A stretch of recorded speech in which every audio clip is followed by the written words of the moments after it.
that we need to be more focused and more prepared to provide a lasting solution to this problem, because it's really shameful. But even before we get to addressing a permanent solution, we must do the immediate, which is, to me, is to feed these people that are dying, so that we are able to prepare ourselves. And these immediate plans to feed the people, the government has really moved with a lot of speed, because just like we've told you, we will be distributing relief fund this weekend. The government has lifted the ban on GMO, right? So that at least we can be able to import more food, more food to feed our people who are likely to die because of hunger. But you realize that it will be necessary still to have the measures to contain this, because we cannot continue that way forever. And we as government, you've heard again saying that the government is seriously considering measures that are being put in place to bring down the cost of inputs.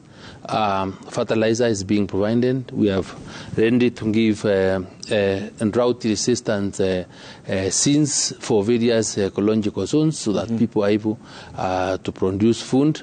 We have other programs that are in place to ensure that the small-scale under irrigation schemes are really being encouraged. And the one that is in the ministry is called CVAP, so that at least we are able to deal with the issues of food production. If we are able to bring in people to production and increase productivity, we would have dropped this thing.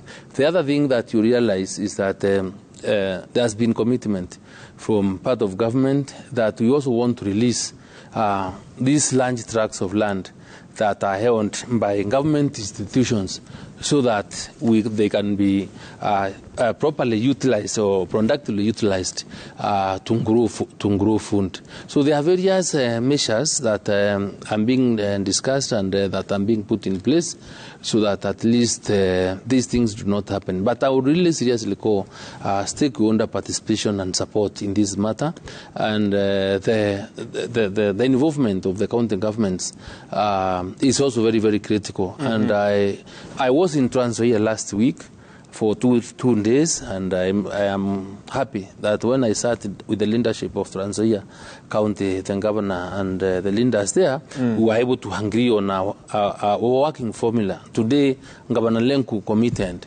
that is willing and ready to work with us, so that as we develop policy to guide on how to produce more food, as we come up with the projects to support food production, then they are also involved, and we work together, because we cannot succeed alone. And I'm also inviting the people of this country, including you, Maura. If I was to follow you to your own house, probably you do not have any cabbage or any carrot within where you live. So I'm asking Kenyans, for us to succeed in this war, each one of us must be involved. For you to walk or to do anything, you need fuel, you need energy. And the energy we are talking about is food. So anybody that is able to do one or two things, a sugarcane, a cassava, or whatever it is, please let us get them, because this will assist us in reducing the deficit of the